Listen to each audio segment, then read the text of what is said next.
up, watching races here when I was younger until I kind of got in my go-kart days and wasn't able to see, as many races as I'd like. But, this was the first couple places that I came in and drove a sprint car. And, if you can get a sprint car around this little place, it seems like you can get around anywhere. It's just a tricky little joint. It gets really slick, usually has a big cushion. I've seen some of the best races and been involved in some of the best races here, of my career. So this place is just, special. It's special to me. The fans know it. They're on top of the action. It's built into the hill, so there's just really not a bad seat in the place. You can be anywhere around here and see the action. So, and then you bring the best drivers in and put them all this close. I think if we get the track right, I think the fans will leave here smiling for sure. Andy Craig and Brad Sweet battling it out for that final transfer position. Craig to the high side in 3 and 4, trying to drive around Sweet, and he does. Andy Craig takes the transfer spot away from the big cat with a bold move on the outside in 3 and 4. Luckily, both years we've had a great forecast for the day of the event, and we'll do everything in our power to get this in, whether it's put plastic on the track or plastic in the pits. We have a great atmosphere at this race. A lot of loyal fans, buy tickets early and are excited. So, with Tuesday looking good and Wednesday looking clear, we should be all good with the plastic, keeping the moisture out of the racetrack and the moisture out of the pits. So nothing but a good show for Wednesday night. Placerville Speedway, you wanted the best, you got them for a breast. Often imitated, never duplicated. The greatest show on dirt, the World of Outlaws. Light up the sky. Light up the sky. Down to the green flag, we are underway at Placerville. Hurst gets the jump, leads the field through 1 and 2. Forsberg drives by sides as well. Hurst and Forsberg 1 and 2 down the back straightaway. Last year we brought in some seating and it seemed like it was pretty maxed out. So this year we've got probably an extra 600 or 700 seats. We added 3 or 4 more rows to the tops of the ones we had. Brought in some more temporary bleachers on the back stretch, and there'll be three temporary bleachers next to those 2 sets of big bleachers up in turn 3 and 4. So.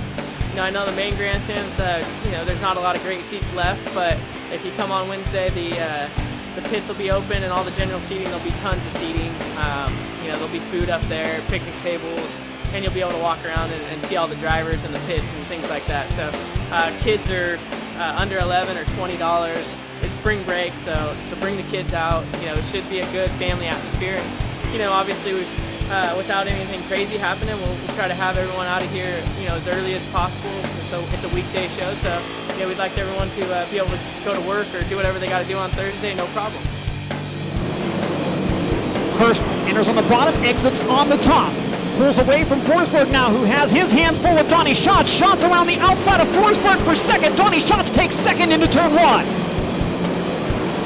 Forsberg back to the inside of Schatz, side by side for second as Hurst pulls away. Schatz now into second, pulling away from Forsberg.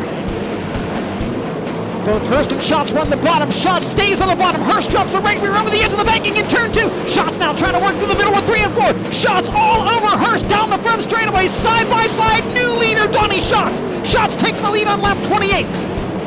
Donnie Schatz wins at Placerville. Kyle Hurst second, Jason Sines third, David Browell fourth, and Jonathan Allard in fifth. I always, as a fan, wanted to see the Outlaws come to Placerville. Short, quarter mile, high bank. And I know that's what the California fans wanted to see, and there was just an opportunity to try it. Last year was such a success. We came back this year, and I don't want to, feel like the drivers to feel like I'm over here trying to make money off of them. I wanted to give back to them. That's why we made it a full purse, $10,000 to win. We upped the laps for the fans, so they get to see a good 40-lap show, and brought the midgets in to kind of add to the show. So, we got a lot of great things. We're trying to build it up. It's hard to say each and every year, how successful it'll be, if we can keep going. But, we have a lot of momentum on our side, and really looking forward to Wednesday night to see how many people come out and support it.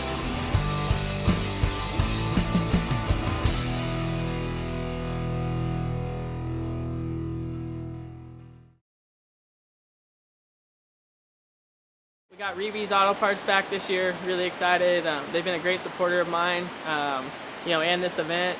We're doing a little autograph signing. Gonna have my car down there at the Reeves just down the road here from 11 to 1. You'll have some other drivers pop in and some special guests along the way. So be sure to stop by the store, say hi. We'll be down there, just kind of hanging out. Also got the Casey Kane Foundation came on board this year. We're going to give them, the 50-50 raffle. We're going to do that. And they gave us some great prizes to give out.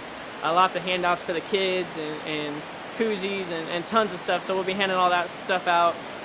We got AdamsInvesting.com came on board this year, so we can't thank them enough. And Roos Brothers Motorsports over in Australia. They gave me a great car to race over there, and they support my event over here, so can't thank them enough either.